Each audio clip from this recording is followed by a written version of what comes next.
Welcome to Moxie Bets, presented by Caesars Sportsbook. I'm your host, Katie Mox. Happy Friday. Coming up on today's show, it's the battle of the MVP awards on Sunday as Tom Brady and Aaron Rodgers will face off. We'll dive into Packers and Bucks. Plus, we'll give you our best bets for Week 3, picks, and a special ref report, which is one of my favorite things. One of my friends, I'm going to introduce very shortly, does every single season. And of course, you've got some Mox Locks coming your way. But without further ado, let's bring in Munaf Manji from the Sports Gambling Podcast Network and the guy who makes the ref reports. Munaf, how you doing?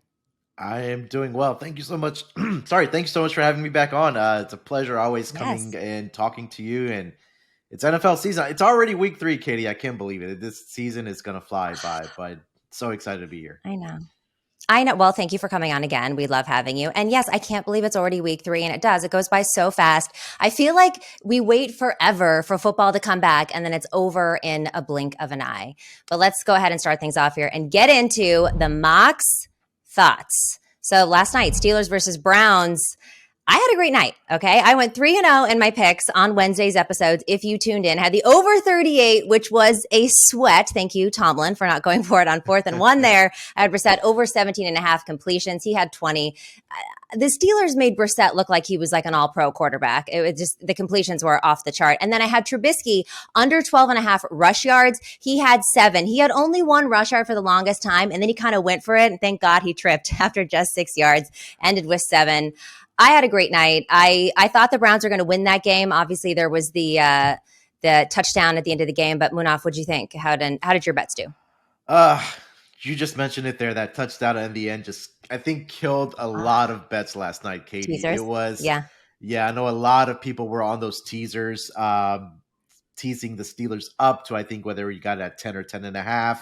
And then the under 44 is where I lost my money. So as soon as I saw them, starting to lateral the ball there at the end on that last play, my heart just went to my stomach, and I was like, "This is not going to end very well." And lo and behold, they get a touchdown, a meaningless touchdown at the end of the game there. Yeah, but that was one of the worst beats. Yeah, Al Michaels even said he's like, "That's probably significant to some of you. You know who you are." So yeah, that I kind of felt that to my core. But yeah, look, you had a great night. Mitchell Trubisky, I think that, if you kind of watch, he seems hesitant. He seems hesitant to throw the football down the field where he has all these great receivers with the Steelers, right? Deontay Johnson, George Pickens had that amazing catch last night. Chase Claypool, they have all the guys in skill positions, Najee Harris as well, but he just seems a little hesitant. He gets a little happy feet when he's, back there. But you mentioned Jacoby Brissett looked absolutely great last night. Amari Cooper had a great game. Nick Chubb, Kareem Hunt, they got a great win last night, divisional win, huge win for them. So congrats to you on a great night. So hopefully I can at least bounce back on the Sunday games. Yes, there was a time in my life, and I mean last season or maybe the season before, I could not win a TNF bet to save my life. So I don't know. They moved to Amazon. I'm a little bit luckier now on Thursday nights. So I will take it. But it's interesting that you bring up Trubisky. I thought he looked pretty good to start out. He seemed a little bit more decisive, and then he got shaky towards the end. But I'm curious what the quarterback situation is going to be. How long do you think until they start to put Pickett in? Obviously, the Steelers fans already calling for him and booing Trubisky.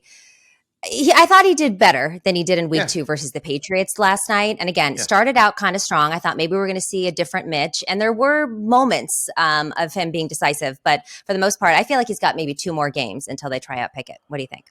Yeah, there was a point last night where I saw Pickett with a helmet on at the end of the game. They're thinking that I thought he was going to come in. But no, I think as of this morning, on Friday morning, Tomlin said he's not interested yet to make that quarterback change, but I think eventually, Katie, I think it's going to have to happen if they continue, losing games, right? I think Pickett probably gives them a better chance, at least offensively, to get the ball to the wide receivers that they do have with that wide receiving group that they have. So, probably 2-3 games left for Mitchell Trubisky because, again, you drafted Kenny Pickett in the first round, right? You're probably going to see him sooner rather than later. So, yeah, I'm right there with you. 2-3 games max. I think we probably see the Kenny Pickett era starting in Pittsburgh. Even if you don't start him, I don't know why they just don't bring him out every once in a while, kind of like what Kyle Shanahan did last year with Trey Lance in the beginning of the season, just to kind of have that little quarterback battle, keep everybody on their toes, and give him those reps to see who should be the starter. Also, Steelers now 0-6 without TJ Watt since drafting him. That's obviously a huge, huge loss for them up front. I don't know that TJ Watt should be coming back this season. I think when you got to get like 4 or 5 different opinions, you should probably listen to the first 3, but I guess we'll have to see how he is when he comes back. And that's what got his brother into a lot of trouble and why he hasn't been as good as he used to be, because I think he came back too early from bad injuries. Yeah. JJ Watt, I mean, being a Texans fan, after those years where he won the, defensive player of the year, where he started having those shoulder injuries and things like that, he was coming back too soon. And same thing is happening with him now that he's in Arizona with the Cardinals. JJ Watt, he had a shoulder injury last year. I think he came back last week. Didn't look too good to me, but when you have these type of injuries, you really have to take your time. And TJ Watt, they just paid him a lot of money to be one of the best, if not, right there in top 3, no doubt about it, defensive players in the league.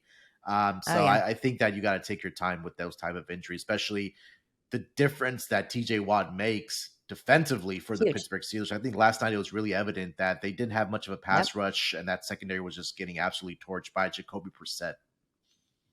Yeah, and they didn't have any sacks versus the Patriots in the week before. I believe they had 5 or 7 even. I don't even know. It was a really high number the week previous of that with TJ Watt. So I totally agree with you there. Now let's talk about Brady versus Rodgers. Tom Brady will face Aaron Rodgers in week 3. In the last 20 years, Brady and Rodgers are the most profitable quarterbacks in the NFL against the spread. Brady is covering about 59%, Rodgers covering about 58%. If you bet $100 on Brady on the money line in the last 20 years, you'd be up $5,000. Same goes for Rodgers. You'd be up about $3,000. I mean, Brady has been in the league longer than Rodgers. That's a little bit unfair there, but both of them cover. But there's also no game in NFL history that has featured starting quarterbacks with 6 combined Super Bowl MVPs until Sunday's game between the Packers and the Bucks, I was going to say, and Tom Brady, but that also goes too. Brady and Rodgers, also the 4th quarterback matchup in the NFL history with 7 combined NFL MVP awards. There's a lot of hardware that's going to be on the field. What do you think of this game? It's interesting because there's not a lot of receivers on either team that are going to be available for these MVP caliber and MVP winning quarterbacks. Yeah, I mean, you just mentioned it there, right? All the hardware, all the accolades, the rings that Brady has. I know Rodgers has one, but both of these teams are decimated with injuries. And then you take a look at the Buccaneers. I know we'll talk about this game a little bit later, but Buccaneers are really struggling keeping guys healthy right now, whether it's been in the offensive line. We saw about the issues that they had during training camp and in the first week of the season. A lot of guys, as far as the latest injury report, guys like Julio Jones, Rashad Perriman, those guys are not practicing up until Thursday.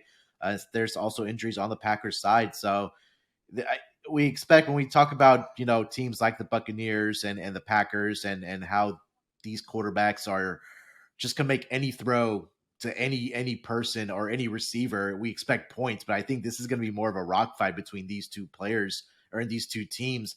But I think we kind of got to step back and just kind of appreciate just watching these two quarterbacks go up against each other because, like you mentioned, Katie, they are. Could be the last time. Yeah, it possibly could be the last time because these are generational talents like quarterbacks like Aaron Rodgers. I know he doesn't have the rings to back it up, but he's still, back-to-back MVP winner. Huh. He's had the division titles. Tom Brady, his resume speaks for himself. So I'm excited just to watch these two quarterbacks just kind of go at it. It's probably, like you mentioned, it's probably one of the last times to see it. So I just think you got to kind of sit back and enjoy watching these two guys go at it. I think it's going to be a lot of fun to watch, but I think it's really going to be a rock fight. Maybe the first to 20 points is going to win this game. But yeah, I think it should be an exciting game. I do too. And it's kind of sad to think about that unless both of these teams make it to the NFC Championship game, which I'm not sure that both of them will, this could be the very last time that we see these quarterbacks go against each other. Yeah. And it is going to be so interesting because you're going to see them, without their top receivers. Like Mike Evans is suspended. Yeah. Godwin's injured. Mm-hmm. Julio Jones, as you just said, didn't practice this week. Offense will probably go through Leonard Fournette for the Bucs, but he's also nursing a little bit of a hamstring injury. Yeah. He's been limited with practice. Packers, Packers, they also don't have a lot of people. Cobb is out, Lazard is out. So you're going to see how good these quarterbacks really are. And I agree with you. They can throw to anyone, but not everyone can catch, as we saw week 1 with the Packers. Yeah. So I think this is going to be a big defense game, and we'll get into that more in picks. Yep. I think that, we'll talk about the picks as well, but I think it's going to have to be the Aaron Jones and A.J. Dillon show for the Green Bay Packers. And whether that's running the football or, short passing games, screen pass, things like that, I think that's what's going to have to be for the Packers. All right, people, we're brought to you by Caesars Sportsbook, the greatest sports betting app of all time. See, it's not just about the daily promos, odd boosts, or the hundreds of ways to wager. It's about the immortal words of Caesar himself. You bet, you get with Caesars Rewards. Every bet you place on the app, no matter the outcome, earns towards exclusive perks at Caesars Rewards destinations everywhere. Hotel stays, concert tickets, bonuses, and more. Download the Caesars Sportsbook app, become a Caesars Rewards member today, and get more with every wager. Must be 21 or older to gamble. Gambling problem? Call or text 1-800-522-4700. All right, it's time for Capper's Corner. So let's give you some week 3 picks, starting with what we just talked about, the Bucs and the Packers. Green Bay, this line just moved to pick'em. So Green Bay plus 100, Tampa Bay minus 120. The line is just -1, over under 42. Munaf, what you got? Yeah, I'm going to go with the Packers in this game. I know, like you just mentioned, this line went from, plus 1.5 to +1 to now a pick'em for the Green Bay Packers. And I think that, we just talked about some of the injuries that both of these teams are going through. And I think it's more significant for the Tampa Bay Buccaneers. Last week they went up against the Saints. They were trailing for most of that game. I think they were held scoreless in that first half against the New Orleans Saints, and they kind of turned it up defensively, and they were able to score, I think 20 points in that second half, in particular 17-7 in that fourth quarter. So they found a way to win that game. Jameis Winston had some mistakes, but now you're going up against Aaron Rodgers, right? That's a completely different quarterback, one of the best in the league. Yep. And I think he's really going to have to rely on Aaron Jones and A.J. Dillon, Robert Tonyan. I think those old reliable guys, or the chemistry that he has with those 2 players or 3 players, I think that's what's going to be the difference in this game. You take a look at the injuries for the Tampa Bay Buccaneers. Like we mentioned, Brashad Perriman, questionable.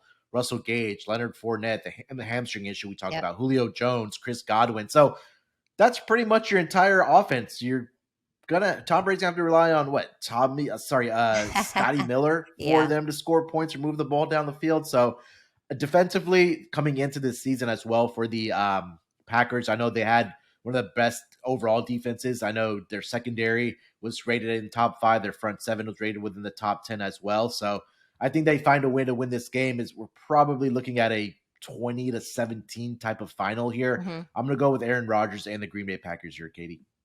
So I agree with you on the total. So I'm going to go under on this total, but I'm actually taking and look, this line is pick'em, right? So there's no real, I don't think, wrong or right answer here. I'm going to go with Tampa Bay on this one. 2 of the rosters are injured. We talked about this. I think this is going to rely more on the defense, and Tampa Bay Buccaneers defense has just been better. They've been really stout. They lead the NFL in sacks. They got 10 on the season. 6 of those came from blitzing linebackers. We know the Packers have issues up front. Rodgers has been sacked 7 times already this year, and the Bucs have sacked him 21 times in his career. There's really no offense. We've gone about this every which way that we can. I think it's going to be super low scoring, which is kind of a bummer when you have these 2 Hall of Fame quarterbacks. And it's like, which one is going to find a way? I think it's going to be Tom Brady, even though I believe this game is in Green Bay, which is obviously going in the side of Aaron Rodgers. But if I'm going to go by defenses here, I got to pick the Bucs. Yeah, I think it's in Tampa. Oh, okay. Yeah, it's in Tampa. Well, then side with the Bucs.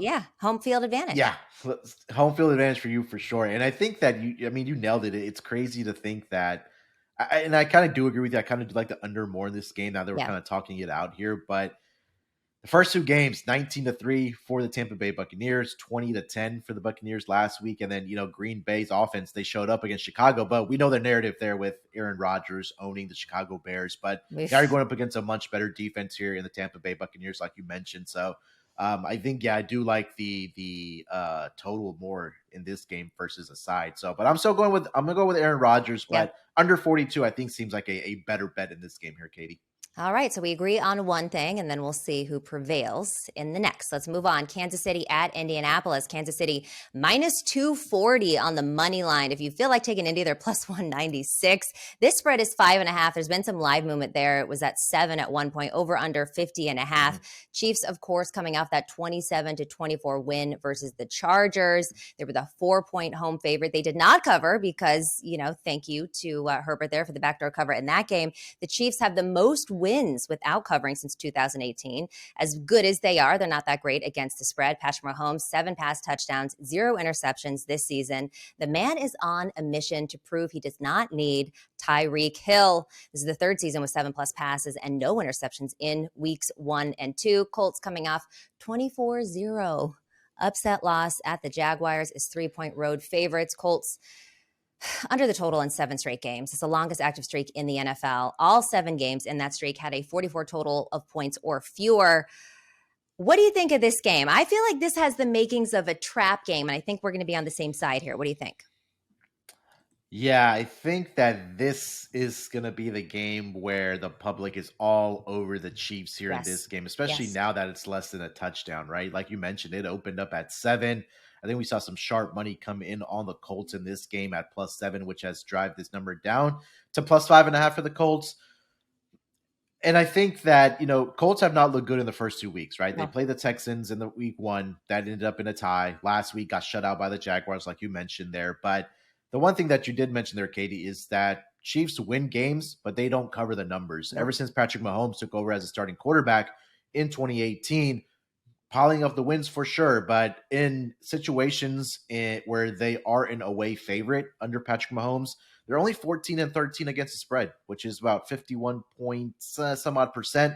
I think the Colts show up in this game. I know they were missing Michael Pittman Jr. last week with the Colts offense. I think he should be playing in this game. He is their best receiver.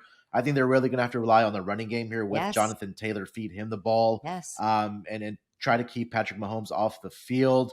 And I think that this defense will show up this week for the Indianapolis Colts. So I'm going to go with the sharp side here. I'm going to take the home underdog in this game. Yep. Give me the Indianapolis Colts +5.5 against Patrick Mahomes and the Kansas City Chiefs here. I agree with you 100%. I just feel like this is going to be an uglier game than people are giving it credit for. And like you said, the public is all over. It's the number one. It's the biggest liability right now with books is Kansas City right now covering that spread. I think it's going to be an ugly game. I think that this is an extremely desperate home dog.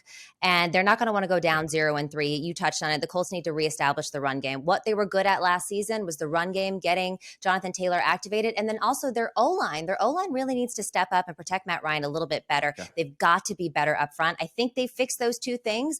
I'm not saying they win this game. I think that the Chiefs still do, but I do think that they will, give us what they need to in order to cover that 5.5. So I agree with you. And that's actually the only play I have on this game. Is there anything else you like? No, that was all I had. I was trying to find some player props in this game. Trying to look for some Michael Pittman receiver props, but those aren't listed yet. I think they're still waiting on his status. But it's Colts for me here +5.5. Okay, let's look at the Lions at the Vikings. Detroit +205 at Minnesota. Minnesota -250 on the money line. This spread is 6, favoring Minnesota over under 52.5. The Lions have lost 4 straight in Minnesota, have not won there since 2017, but they're looking for their first 2-1 start since 2017. Kirk Cousins, he's 7-1. His win-loss records, 18 pass touchdowns, 2 interceptions versus the Lions as the starter for the Vikings. Lions, of course, coming off of that 36-27 win versus the Commanders as 1-point home dogs. Aiden Hutchinson doing everything they drafted him to do. He has 3 sacks so far this season. What do you think of this game? It's an interesting one. Yeah, I'll say this. This is going to be the game where Kirk Cousins is not in prime time. Yeah. He's at home. It's that 1:00 Eastern start against a divisional opponent. I think this is a game where the Vikings do bounce back here. Detroit in their first 2 games, like you mentioned, last week they were in a shootout against the Washington Commanders, and then in week 1 against the Philadelphia Eagles, also a shootout. So both of those totals have gone over the total. I'm going to stay with the total here. I like the over in this game. Yeah. I think that this is a game where Kirk Cousins in the offense, led by Justin Jefferson, Adam Thielen, Dalvin Cook, are going to be able to move the ball, on their home field. We saw them do that in week 1 against the Green Bay Packers. Justin Jefferson just went off in that game. And I'm not a believer yet in this Detroit Lions defense. Like we mentioned, they've given up 27 last week to the Commanders, 38 to the Philadelphia Eagles. And now they're going to have the task of going up against Justin Jefferson. Offensively, the Lions have looked great as well, right? Jared Goff has looked good. Amon-Ra St. Brown has been a revelation this season. We kind of saw hints of it last season where he looked really good for this Lions offense, but he's really taking that next step for them at that wide receiver position. DeAndre Swift has looked amazing as well for this. So I think we're going to see a lot of back and forth in this game, a lot of up and down. I think that this number is a little conservative at 51.5. So I'm going to go over the total here, Katie. I love that. I'm going over the total as well, but I'm also going to take the Vikings minus the 6, and you touched on it. Kirk Cousins looked like Kirk Cousins does in primetime on Monday night. Justin Jefferson was also shut out. I don't think that's going to happen again. And I'd like this over because you touch on it as well. The Detroit Lions have put up 30 points in back-to-back weeks. And Minnesota's defense, they looked good against the Packers, who were flat in week 1. Didn't look all that great against the Eagles. It's the Lions' first road game of the season. So I do like the Vikings to get this win at home. I feel like they're going to be hungry for it after that embarrassing showing on Monday night. Vikings have also won the last 4 contests against the Lions at home, and those victories have been by an average margin of 11 points. Now, this is not the same old Lions team, but I think that the Vikings come out big, they get the win by a touchdown, and I love this over as well.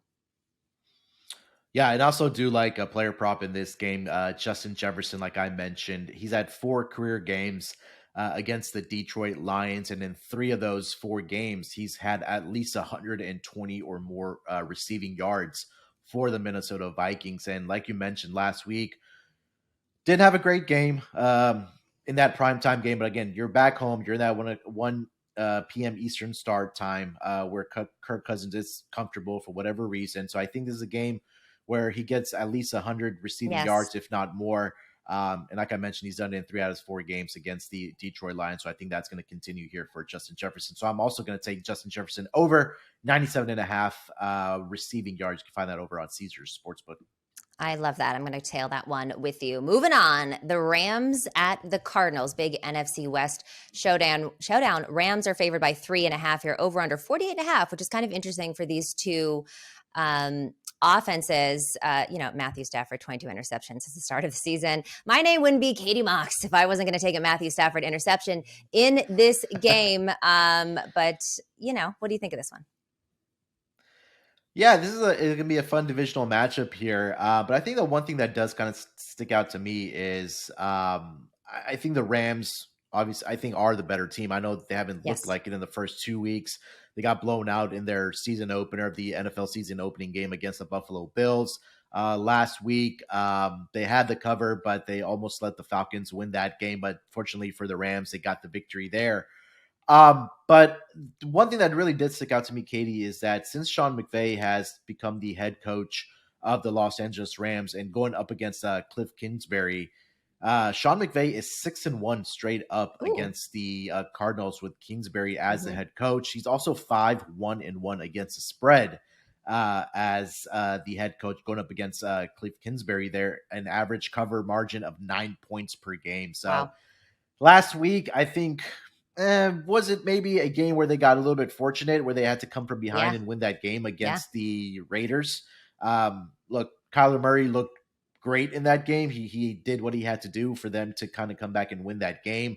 I know they had the fortunate fumble 6 in that game where they came from behind and won, but I'm still not convinced that they have enough offensively to keep up with the offense of the Los Angeles Rams, right? We talk about Matthew Stafford. I mean, he's good for interceptions and things like that, but you still have to contain Cooper Kupp. You still have a pretty good running game here with your Los Angeles Rams. Aaron Donald on that defensive line. So I'm going to go with the Rams in this game. I just like the history that Sean McVay has against his Cardinals team. I laid out the numbers there. So give me the Rams minus 3.5 against the Arizona Cardinals in this game. I definitely think the Rams are going to win this game. I'm going to stay away from this side just because both of these teams have been unreliable against the spread in their last 5 or 6 games dating back until last season. The Cardinals have covered the spread in just 1 of their last 10 meetings versus the Rams. You kind of already touched on that.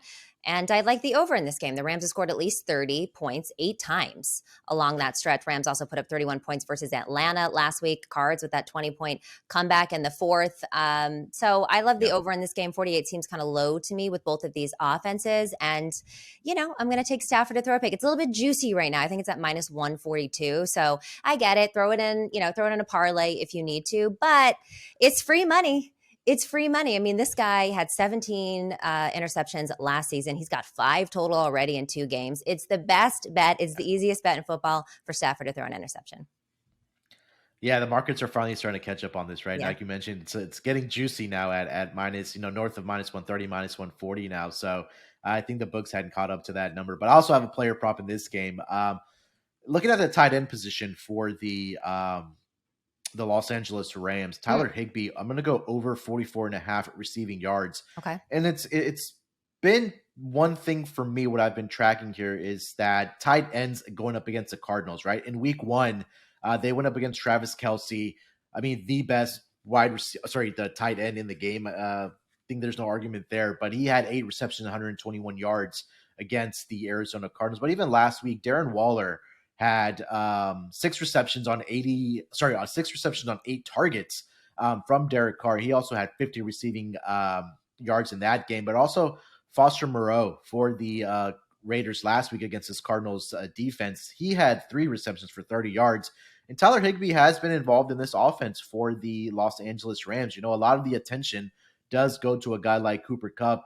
And I think that opens up opportunities for other guys in this offense. Allen Robinson had a good week last week, but I think Tyler Higbee is going to continue to have success as a tight end up against this Cardinals defense. So I think at 44.5, I'm going to jump on the over in this game. The first 2 games of this regular season, Katie, if you kind of take a look at his game logs, he's getting the targets from Matthew Stafford, right? Yeah. Week 1 against the Buffalo Bills, he had 11 targets, 39 receiving yards. And then last week against the Atlanta Falcons, he had 9 targets, got 7 receptions in that game, but also finished that game with 71 receiving yards. So I think Tyler Higbee, he's going to get over this number here. At least I think he can get 50 against his Cardinals defense. Yeah. I mean, that seems like a free money one. I love that. What are the odds on that? I think I saw it at minus 110, if I'm not mistaken, over on Caesars. All right, love it. Lock it in. Okay, my favorite game of this slate, the Niners at the Broncos. The 49ers haven't been to Mile High Stadium, I believe, since 2014, might be 2016. But of course, they are very familiar with the quarterback at Russell Wilson. Jimmy G, now at center. This line has been all over the place. I don't know. I believe we were both on after the game last week. I went on, I was talking to Sean and Ryan in the Discord, which was crashing and all kinds of fun things. But that was at 2. They were 2.5 point dogs. The Niners were 2.5 point dogs. Of course, all the coaching woes that are happening in Denver. And then, of course, Jimmy G coming back on the offense at center for the 49ers. This has now flipped. I don't know. Combining those 2 words there. They're now minus 1.5 favorites. This over under 45 seems a little bit low with the way that the Niners offense has been clicking. Although when you look at Russell Wilson, he only has 2 passing touchdowns and they've got 6 field goals on their end. But what do you think about this game? I have to go with the San Francisco 49ers here, Katie. And that's not because I'm on the show here with you, but I think there's serious concerns with the Denver Broncos. Oh, yeah. Beginning of the season, we talk about when you have a new head coach, you have a new quarterback. It takes a while for those 2 guys to kind of gel together and build that chemistry and what they want to do offensively. And like you mentioned, they've had so many issues in the red zone where it's been more field goals than touchdowns for this Denver Broncos team. Now you're back on prime time. We saw what happened in week 1 on Monday Night Football with Nathaniel Hackett and Russell Wilson. And now you have to go up against a 49ers team. Now that you have Jimmy G back under center for this San Francisco 49ers team, we'll agree that he gives them a much better chance of winning football games than Trey Lance was. I mean, no disrespect to Trey Lance. It's just unfortunate to see him go down the way he did and losing him for the rest of the season. But I think just Jimmy G being familiar with the offensive system with Kyle Shanahan, knowing these players, and just the amount of times that both of these 2 guys with Shanahan and Jimmy Garoppolo have won, I have to go with the 49ers. Yeah, until I see the Denver Broncos make those adjustments that they need on offense with Russell Wilson and fixing their issues that they have in the red zone, I'm going to go with the 49ers here all day here. I think they just are the better team between these two teams right now. There's no doubt about that in my mind. Yeah, I'm obviously a huge homer, but I believe and agree with everything that you just said. Russell Wilson and the Broncos, they got booed at home last week versus the Texans, even though they won that game. Wilson, he only had 219 yards last week, under 50% passing, had an interception. Broncos offense, like I said, has only scored 2 touchdowns and 6 field goals in 2 games. They've been absolutely atrocious in the red zone, and they're up against the 49ers defense. You know, Wilson, when he, and it's so interesting, right? Because if we talk about Russell Wilson and let Russ cook and everything that he did in Seattle, well, now we're starting to realize Seattle had a top 5 defense the entire time that he was there. They had the number 2 scoring defense from 2012 to 2015. So there's so many questions now about Wilson and his leadership. Apparently, he likes to have his own offense. He's on the sideline yelling at people to yell, pass, and ball, which I haven't seen since like high school football. Yeah. It doesn't seem to me like, obviously coaching is a problem. The clock management is just, I don't even understand what's happening there. The play calling is questionable, but it's also Russell Wilson and his leadership. I think you look at someone like Tom Brady, who went to the Bucs and instantly got everybody in a good place. I don't know that Russell Wilson has that. I don't even know that the team likes him that much. So I just feel like there are so many problems, and the Broncos are not gelling at all. And the Niners were always pretty cohesive, but now we saw the offense relax. We saw the defense play better. We saw everybody just kind of get into place with Jimmy because they're comfortable with him. Not a knock against Lance, as we said. You know, I feel so bad. Every time I say something nice about Jimmy, I have to be like, oh, I wish that Trey wasn't injured. I really don't wish that he was injured, but I am happy for this team because I'm sorry. You saw the difference. Everybody saw the difference in the way that the Niners played with him. So Niners minus 1.5. I feel like that line could even balloon up even more over the next 2 days. So if you got it at the 2.5, like I said last week, congratulations to you, plus the 2.5 as dogs, but 1.5 all day. I also like a couple props. Deebo Samuel, these are anytime touchdown props, but Deebo Samuel anytime. The game plan hasn't really changed, no matter if it's Jimmy or if it's Trey Lance. It's give the ball to Deebo. And we saw it last week. He didn't get a touchdown, but he did get a touchdown in week 1. And then I also like Brandon Ayuk. He's a little bit better. I think he's at plus 180 to get a touchdown. And he really wasn't doing that much under Trey. He had 3 targets in week 1. He had 8 targets with Jimmy last week. He was looking a lot better. I expect that to increase, and I wouldn't be surprised if he gets in the end zone. It wouldn't be a show if Katie didn't bring the fire with the player props with her 49ers. No, I love it. Deebo Samuel's the offense. Like, we know that, right? Like, he's involved in the passing game. He's involved in the running game. You know, it seems like just every single year with this 49ers team that there's always an injury in that backfield. Unfortunately, this year is for Elijah Mitchell. But they have enough depth at that position for guys to step up, right? Jeff Wilson Jr., you talked about Deebo. Brandon Ayuk, I think that, you know, with Jimmy G now under center, I think that he'll start playing a lot better for this offense. And let's go back to it, Katie. I think this is a huge coaching mismatch as well, right? Kyle Shanahan knows what he's doing offensively with this team. The defense is a lot better for the 49ers. You know, on paper coming to this year, the Denver Broncos were being crowned as the AFC West champions just because they got Russell Wilson. But now I think people are starting to pump the brakes a little bit after what we've seen over the first 2 weeks in this season. And kind of going back to last week, Katie, the Texans allowed 517 yards of offense to the Indianapolis Colts in week 1. Denver Broncos were not able to take advantage of that last week. So now you have a much better defense coming in with the San Francisco 49ers. I think you also probably want to take a look at the Denver Broncos team total to go under again until I see them figure it out.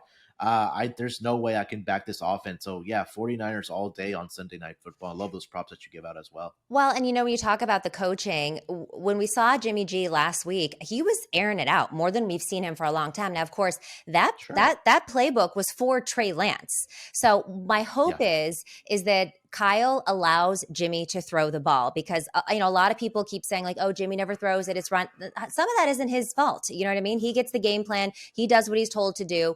They had him in Trey Lance's game plan last week. He was airing the ball out. He did really well. He looked great. Let Jimmy throw the ball. Let's see what he can do. So I'm excited about this weekend.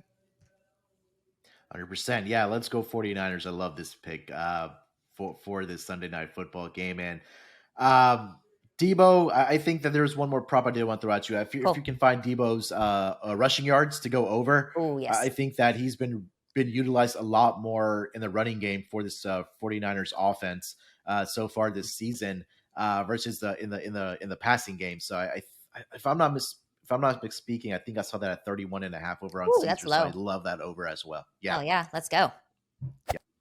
All right, we're back with a special segment now. We will be conducting your weekly ref report. This is something that Munaf does with the Sports Gambling Podcast. You can find it hopefully every single week. He's taken a couple weeks to get up here. It's very, very important, these ref stats. So tell us what you found out going into week 3. What's the ref situation? Yeah, so kind of want to preface this or say this, and I put this in my article as well, right? I think that this is one of the things that where you don't just want to really rely on the NFL referee report to solely make your bets or things like that, right? It's just an extra tool to kind of maybe nudge you in one way or another if you're looking for some more data points. But yeah, this is something I started back last season for the Sports Gambling Podcast Network. And we talk a lot about, things that kind of influence games, right? And I think that other factor are, referees. So I kind of started keeping track of this last season. And then, like you mentioned, every week I was putting out these reports on the website there. So, and we also have to keep in mind, Katie, is that not every single one of these referees is going to have a trendy stat or something that they favor more than another, right? Sometimes it's going to be 3 guys a week. Sometimes it might be 5. And I say I kind of accumulate more data. Things will start sticking out a little more. So at least for week 3, Katie, we did have one referee last night, Clay Martin, who was officiating the Thursday night football game between the Cleveland Browns and the Pittsburgh Steelers. Going back to last season, he was one of the refs that did favor home teams, right? Last season, straight up on the money line, home teams were 10-5. And against the spread, they were 9-6. Fast forward to this year, in the first 2 weeks, Clay Martin, home teams, 2-0 against, 2-0 straight up on the money line and 1-1 against the spread. So we kind of go back and look at it over the last 2 seasons, or at least, last season up till week 2. Home teams were, 13-5 against, straight up on the money line. 12-5 on the money line. And he was the official last night for this game between the Browns and Steelers, like I mentioned. So the line was -4.5, -4, -3.5 at some books, where depending on where you got the number. We saw last night that final score ended up being 29-17. The meaningless touchdown in the end. Yeah. Meaningless touchdown, yeah. But even without that touchdown, Katie, the Browns were, still covering that number. They covered the 4.5. They also won that game straight up. So now year to date, that number is looking even better for home teams coming into the season when Clay Martin is actually officiating those home teams this season. So honestly, again, something to keep track of. Yeah, exactly. Like, you don't want to put your whole bet based on the referee, but if you're trying to decide between the two of them, it's a lower spread, maybe a game that's a pick 'em. That is definitely a stat that I would take into consideration. So Clay Martin loves, caters to the home crowd, I guess you will say. Yeah. What about the Broncos and 49ers game? We got Sean Hockley here. Now, maybe not everyone is old enough to remember Ed Hockley, but he always had the biggest guns on the sideline. But now his son, I believe, Sean Hockley, is a ref. What can we expect for my Niners and Broncos with him as the lead ref? Yeah, good news for the San Francisco 49ers here. So going back to last season, Sean Hockley was a darling for road teams, right? Overall on the season last year, 11-5 straight up on the money line, 11-5 against the spread. Were road teams. Kind of look at it this season. So let me make one more point. Road underdogs last year were 9-2 against the spread when Sean Hockley was officiating those games. That's huge. So far this season, Katie, Sean Hockley, perfect 2-0 to road teams straight up and against the spread. This week, he's assigned to the game, like we just mentioned, the 49ers and the Broncos, where depending on what number you got when Katie gave it out last Sunday, to was it +2.5 for the 49ers, or even right now where it's sitting at -1.5. Road teams, like I mentioned, have had a lot of success against road teams with Sean Hockley officiating those games. So Sunday Night Football, 49ers look like they're at least in great shape officiating wise with Sean Hockley as the head referee here to hopefully Niners get the victory here. So I think another data point in our favor here, Katie, since we like the 49ers in this game. I love it. That is music to my ears. I know we're only 2 weeks in. Is there any other refs that people should be aware of right now, or should we wait a little bit longer as the season goes on for some more data? I'll throw one more out there for you. And I think this ref last year was, if we wanted to give out some MVP awards for referees, Ron Torbert was probably that guy last year. I think right next to Sean Hockey, like I just mentioned. But if you're a totals better, and especially for under bettors, Torbert was a cash cow last season. He officiated 16 games last season. 11-5 was the under. Wow. In those 16 games. They averaged 43.8 points per game last season. Let's fast forward to this season, Katie. 2 games under his belt this season. 2-0 to the under already. Yeah. And those 2 games are averaging 28.5 points in those 2 games this season. So I know it's only 2 weeks. Ron Torbert. Ron Torbert, the king of the under. Wow. Yeah. So let me see. Here, I can pull up which 2 games he did this season I'm to curious. kind of put it in perspective here. Let's see here, Ron. All right. So he had the first game this season was the Bucs and the Dallas game, where that game ended up going 19-3 as a final score. Only 22 points scored in that game. And then last week he was on the Giants game, the Kramer's Giants, where that game ended up 19-16 in favor of the Giants. So not a lot of points being scored this week. He's assigned to officiate the game between the Philadelphia Eagles and the Washington Commanders. That number is currently sitting at 47.5. So I know the Eagles have been putting up points, but I think this might be another game where we see 2 division opponents going at it, and we see another under with Ron Torbert as the head official in that game, Katie. I'm 100% taking the under in that game. Very, very valuable. Let people know where they can find this report every week. Yeah, if you just go over to sportsgamblingpodcast.com, I usually do my best to get it up by Wednesday morning.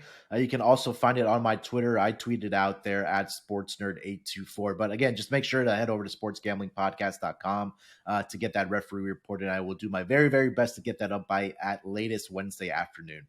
Love it.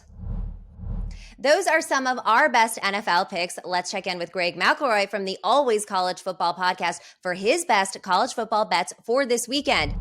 Hey, y'all, it's Greg McElroy here from ESPN and Omaha Productions Always College Football. We appreciate you checking us out. Let me give you a couple of hits for the weekend, all right? 3 games that you want to take a peek at. 1 at noon, 1 at 3:30, 1 in the nightcap, prime time, all right? We're going to make a couple bucks. Take $5, take $10, take $20, whatever you're comfortable with. Have a little fun. Maybe you don't have any rooting interest in these games. Perfect. This will give you some. If anything else, you pay a lot more to go see a movie. All right? Put whatever you would to go see a movie. You're entertained for 3 hours because now you have a rooting interest. All right? Baylor at Iowa State. That's in the noon window. I want you to put $10 or $20 or whatever you feel comfortable with on the Iowa State Cyclones. Why? Because no one thinks Iowa State's any good. They're unranked. Meanwhile, Baylor won the Big 12 last year, just played a really good game against BYU the week before, and they're still ranked in the top 25. Well, meanwhile, Iowa State's favored by 3 at home. Everyone and their brother's thinking, oh, circle Baylor. Let's go. No. That's exactly when you want to fade that public sentiment. Take Iowa State. All right, they're in the 3:30 window. Let's go to Minnesota and Michigan State. Michigan State still ranked in the top 25 after they played awful last week on the road at Washington. Still haven't addressed some of the issues in the secondary. Minnesota, meanwhile, that line opened Michigan State as a 1.5-point favorite. Immediately after it opened, that thing slammed all the way to Minnesota -3. That's a very significant movement in a very short period of time. Tells me, I think Vegas got it wrong when they put it out there initially. So, in a rare indication, I'm going to take Minnesota as the road favorite. I don't like road favorites very often, but in this particular case, I do. And then finally in the nightcap, USC traveling to Oregon State. Everyone and their brothers on USC and have been. They're the most public play out there the first 3 or 4 weeks of the season. Why? Because they're flashy again. Lincoln Riley's there. He's waving the magic wand. They're going to win all their games. They're going to score 1 million points. That's great. What people don't know is that Oregon State is legit. Very, very physical, and nobody has more outright wins as an underdog than Jonathan Smith and Oregon State the last couple of years. Give me Oregon State +7. They're at home. Another thing that I like about it, 80% of the tickets are coming in on USC. 80% of the tickets on USC, meaning what? Very, very public. You know what we don't want to be in this line of work? Public. Give me the sharp side. That's Oregon State. Give me the 7 points to go along with it. You can catch Always College Football every weekday wherever you find your favorite podcasts. All right, Munaf, it's time for Mox Locks. What are your 2 best bets you are absolutely taking to the window this weekend from the analysis that you've already given us? Give it to me. What do you like? Yeah, I mean, after all the talk that we just had about the San Francisco 49ers, I'm going to go -1.5 on the San Francisco 49ers. We talked about it, how this Denver offense just does not look very good. We just talked about the ref report. We have a referee that favors road teams. So Jimmy G back under center. 49ers Sunday Night Football -1.5. I think that will get easily, hopefully, and we can get to the window and cash that ticket with the San Francisco 49ers -1.5 for Sunday Night Football. I'll give you a second one. I'm going to go with a player prop here. David Montgomery of the Chicago Bears, running back. I'm going to go over on his rushing yards. 67.5 is what I'm currently seeing over on Caesars. This Texans rush defense has been the worst, not only last season, but also this season, going up against their opponents. Week 1 against the Indianapolis Colts, the Texans gave up 161 yards on the ground to Jonathan Taylor. Last week against the Denver Broncos, they gave up 122 yards. Javonte Williams, I think his number was set at 53.5. He ended up with 75. I think this number is a little conservative here for David Montgomery here. So I think this rush defense will continue to struggle against this Chicago Bears offense, where they don't have a lot in the running game. In the passing game. I think they're gonna have to rely on David Montgomery to really run the ball here for them, and he's been getting the rush attempts as well for the Chicago Bears here. So I'm quickly trying to pull up how many attempts he's had so far this season for the Chicago Bears. I know one game he had. Well, I thought he was one of the bright spots last weekend, versus the Packers. I thought Montgomery was one of the only ones that had a pretty decent game. So I do think this is conservative for him, especially when you talk about how much yards has been given up. So I like this. Yeah, 17 against the 49ers, but he only accumulated 26 yards. But we know the Niners have one of the best rush defenses. Yeah. And Monsoon also, right? And then last week, like you mentioned, 15 attempts, 122 yards against the Green Bay Packers. So now you're going up against one of the worst rush defenses in the league. David Montgomery over his rushing yards total here, Katie. Those are my 2 best bets. I love it. My 2 best bets. Deebo Samuel, anytime touchdown. It's at -118. He's the favorite in this game to get a touchdown, and for good reason. We already told you the Niners offense runs through Deebo, whether he's a receiver, whether he's a running back, it doesn't matter. He's getting into the end zone, -118. And again, death, taxes, and Matthew Stafford interceptions is at -142. But that is always going to be my lock. It is the best bet in football. The guy cannot go through a game without, especially because everybody knows Stafford's number. He's great against the blitz, but if you don't blitz him, he's terrible. And the Bills didn't blitz him at all. And look what happened to him. He had 5 interceptions, I believe, just in that game alone. So, he's had 5 this season. I don't know how many he had in that game, a couple of them at least. Take him for an interception, guys. -142. It seems like it's juicy, but it is free money. All right, that's going to conclude Moxie Bets presented by Caesars Sportsbook. Munaf, thank you so much for coming on. Let people know where to find you.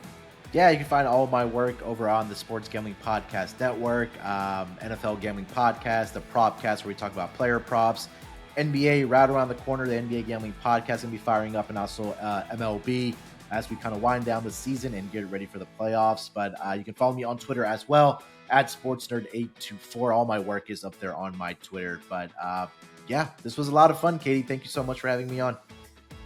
Thank you for having us. Thank you for coming on with us today. Obviously, don't forget to follow us on social as well, at Moxie Bets. And we'll see you next time. Good luck on your bets.